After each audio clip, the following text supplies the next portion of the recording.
O movimento cívico e apartidário lançou a Associação Portuguesa dos Contribuintes com o objetivo de equilibrar a relação entre contribuinte e fisco e ajudar a compreender a utilidade de alguns impostos e taxas. A grande missão é poder integrar o Conselho Permanente da Concertação Social daqui por 3 anos. Paulo Carmona, presidente da Associação Portuguesa dos Contribuintes, é o entrevistado do ECO. Paulo Carmona, presidente da Associação Portuguesa dos Contribuintes, uma nova associação que, portanto, vai ser apresentada esta quarta-feira. Por que razão decidiu lançar esta associação? Eu acho que esta associação tem toda a razão de ser.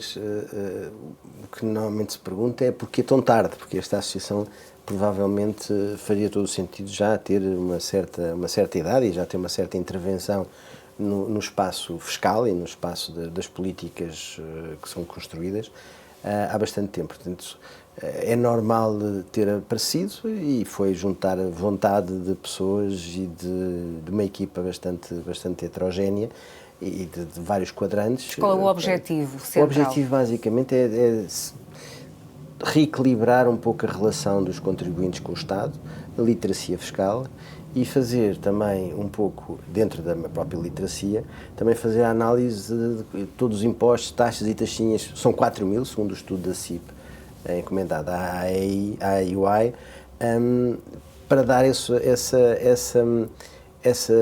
visão que, de facto, sendo os impostos e as taxas e as taxinhas sacrifícios dos contribuintes para o bem comum, é bom que eles percebam porque é que estão a pagar impostos, para que é que são esses impostos, e também ter a noção que existe, de alguma forma, com o Estado, algum cuidado no dinheiro dos contribuintes, não é? Porque o dinheiro do Estado acaba por ser o dinheiro dos contribuintes. Portanto, essa parte em relação ao despesismo. E depois também, enfim, como deve calcular, temos um campo enorme de atuação em tudo que o Estado presta serviços e cobra serviços. Por exemplo, as questões ligadas aos certificados.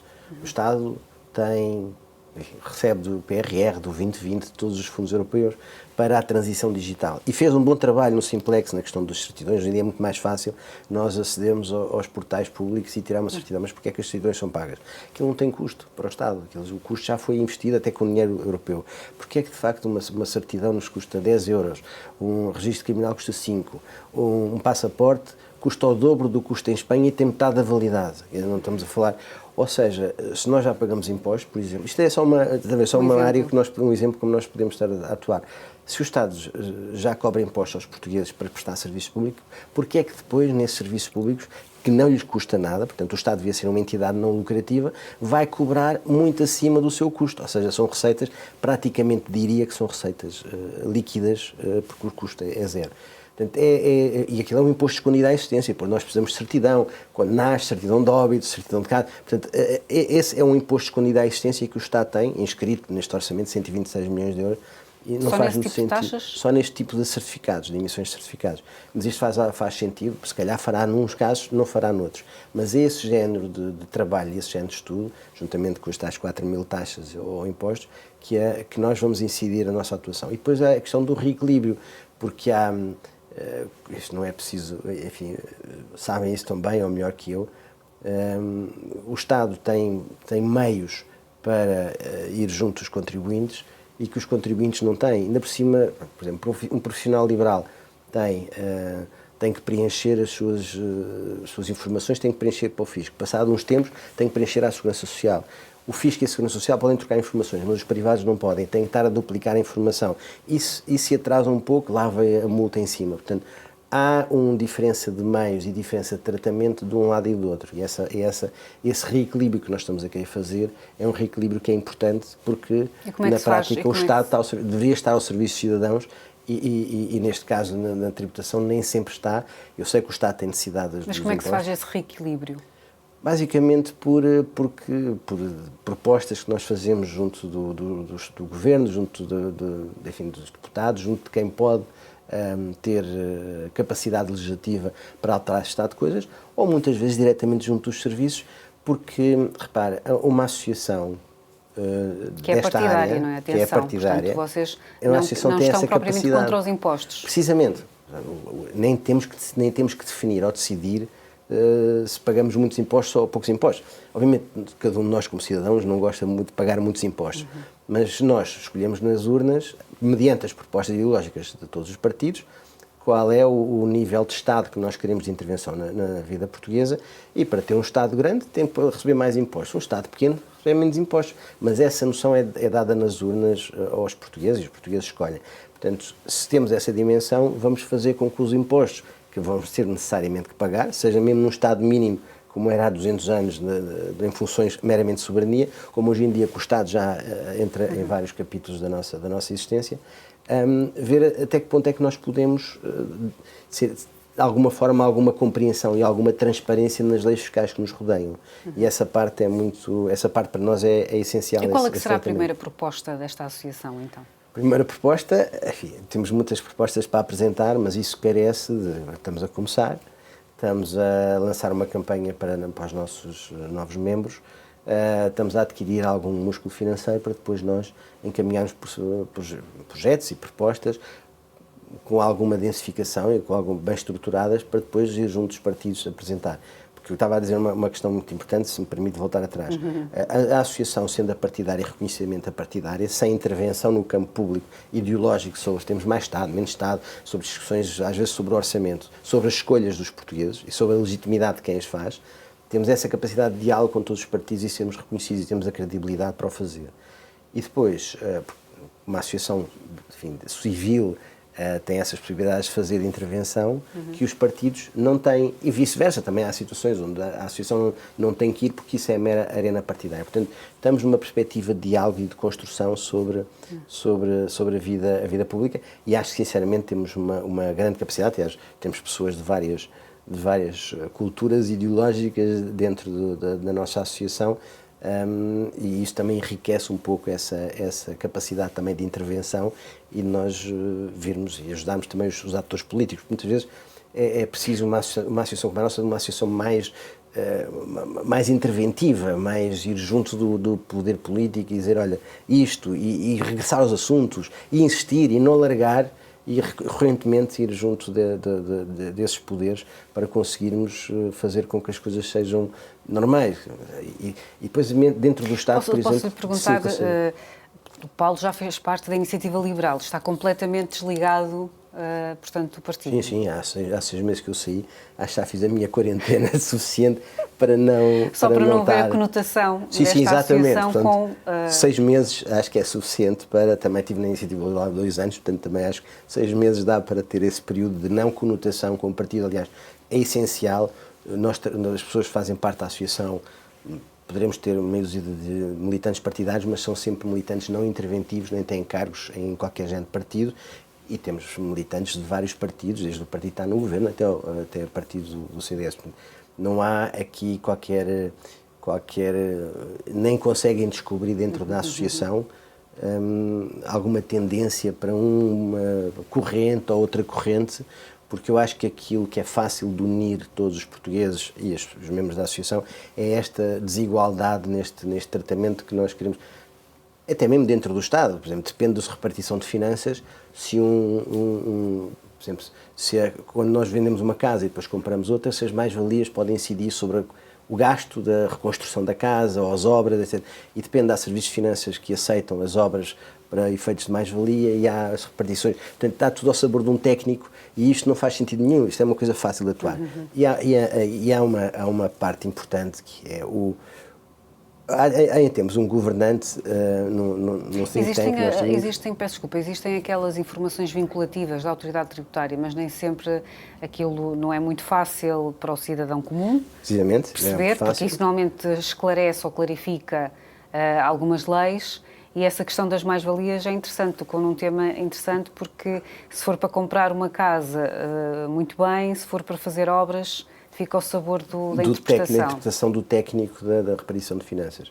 E isso acaba por ter enfim, essa não harmonia. Há muitas coisas que podem ser feitas e devem ser feitas E nós não, é como estava a dizer há pouco, nós não vamos largar essa situação e vamos sempre insistindo no tema para melhorar a vida dos portugueses, porque eu acho que há aqui tanta coisa que nós podemos fazer que é a capacidade de intervenção enorme.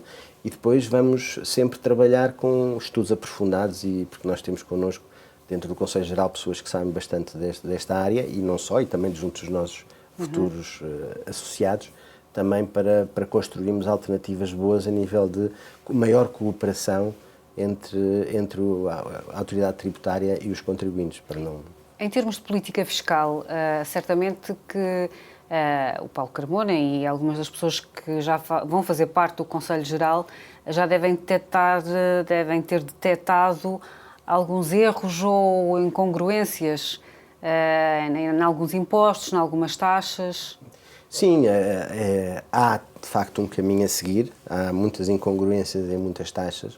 As taxas começam por ter uma ação, uma atividade, muitas vezes até para modular comportamentos ou influenciar a vida das pessoas, nomeadamente o imposto sobre o tabaco. É uma questão em que, percebe-se, é um imposto relativamente sanitário, é um imposto para alterar comportamentos, é um imposto que todos os Estados usam e abusam, os chamados impostos do vício. A questão é da diretiva europeia. A diretiva europeia. Mas isso faz todo sentido, tem toda a lógica. Mas depois, entretanto, o Estado este orçamento já o estendeu também, por exemplo, aos vaporizadores, que eu acho que aquilo, quer dizer, bem não deve fazer, mas não podemos comparar sequer a nicotina com os vaporizadores de ar, com qualquer coisa também. Não domino, mas é à primeira vista, é uma situação em que o que era o imposto já perdeu um bocadinho esse sentido para passar apenas a ser receita para o Estado, sem essa situação inicial, não é? Portanto, e essa parte de entender os impostos, nesses 4 mil impostos estamos a falar, do estudo da UI, há impostos que têm 350 euros de receita por ano. Se calhar fará sentido existirem ou não, porque já é só a cobrança desse imposto, se calhar envolve mais complicações para o Estado e dificultar a vida também dos portugueses. Se bem se recorda, aliás, vocês publicaram há tempos um estudo da OCDE, em que nós somos o terceiro país da Europa com mais tempo necessário para preencher as obrigações fiscais das próprias empresas. E isso, de alguma forma, temos que facilitar e temos que, não digo dar alegria aos portugueses pagarem impostos, mas não se sentirem este desequilíbrio que nós temos em relação ao Estado na sua cobrança. Cobrar impostos é necessário, a dimensão, ou quando pagamos ou não, isso é a questão eleitoral e a questão das políticas são oferecidas, mas que pelo menos sejam bem tratados, bem explicados e que haja transparência na comunicação e nas leis fiscais. Vocês vão também abordar a questão do Imposto Único de Circulação, o IUC, o facto de os carros anteriores a julho de 2007 passarem a ter um imposto agravado. Vão abordar essa questão? Não, porque isso é uma questão mesmo de política, é uma questão de política do Estado. Neste caso do Governo. O Governo tem legitimidade, se o Governo apresenta uma proposta dessas aos portugueses, tem toda a legitimidade, foi sufragado pelos portugueses, tem maioria, portanto, se os portugueses não gostarem, tem bom remédio, mas para já não vamos contestar, porque são medidas que o Estado se calhar prefere estar a cobrar. Ainda que sabendo que, é verdade que é uma questão de política, ainda que sabendo que esse agravamento é para, sobretudo, pagar o desconto nas portagens das ex-SCUT, não é? Porque isso o Governo nunca desmentiu. Não desmentiu, como por exemplo aumentar o ISP das pessoas que utilizam a sua viatura no interior, não têm transportes públicos, para subsidiar os transportes públicos e os espaços sociais nas grandes cidades. Isso são questões de política que nós por si não nos queremos meter. A nós interessa-nos muito mais, e já tocou nesse assunto, fomentar o diálogo ou fomentar a discussão sobre o utilizador-pagador, porque se há um serviço que custa dinheiro, quem é que paga esse serviço? Será o utilizador ou será os contribuintes? Será mutualizado pela sociedade. Na saúde, há um consenso generalizado em que não deve ser o utente a pagar os custos da saúde, mas deve ser a sociedade através dos contribuintes, através dos nossos impostos. Nas portagens, como falou esse tema, o utilizador-pagador em Portugal convencionou-se, e também há um consenso sobre isso, que deve ser o utilizador da portagem a pagar esse custo de fornecimento, de disponibilidade da autoestrada. Em Espanha já não é. Em Espanha a maior parte das autoestradas são livres, são pagas através dos contribuintes. é outra forma de agir, mas isso são as opções políticas que são apresentadas aos portugueses. Os portugueses escolhem as propinas. Já não há tanto consenso em relação a isso. Quem deve pagar as propinas das universidades deve ser o utilizador, neste caso o aluno, ou deve ser o contribuinte que deve, através dos seus impostos, dar o ensino universitário gratuito. E atenção, nesse caso, por exemplo, das propinas, há para todos os gostos na União Europeia. Portanto, são questões de escolhas que nós achamos que devem ser discutidas pelos portugueses e muito bem para saber até que ponto é que nós queremos apoiar com os nossos impostos determinados serviços disponibilizados aos portugueses ou devem ser as pessoas que os utilizam. Até que ponto é que uma senhora que não tem carro, através do IVA que compra na manteiga ou no leite, está a subsidiar portagens no outro lado qualquer, ou aos pontos aqui em Lisboa. Sim. Portanto, chegou-se a convencionar que é o utilizador-pagador. Mas essas são discussões, é importante ter na sociedade portuguesa também para provocar o entendimento do que são os impostos, quem é que deve pagar os impostos, como é que devem ser pagos, e isso vai provocar, acreditamos nós, um nível de literacia de acompanhamento destas questões junto dos nossos associados e muito mais importante, na sociedade portuguesa.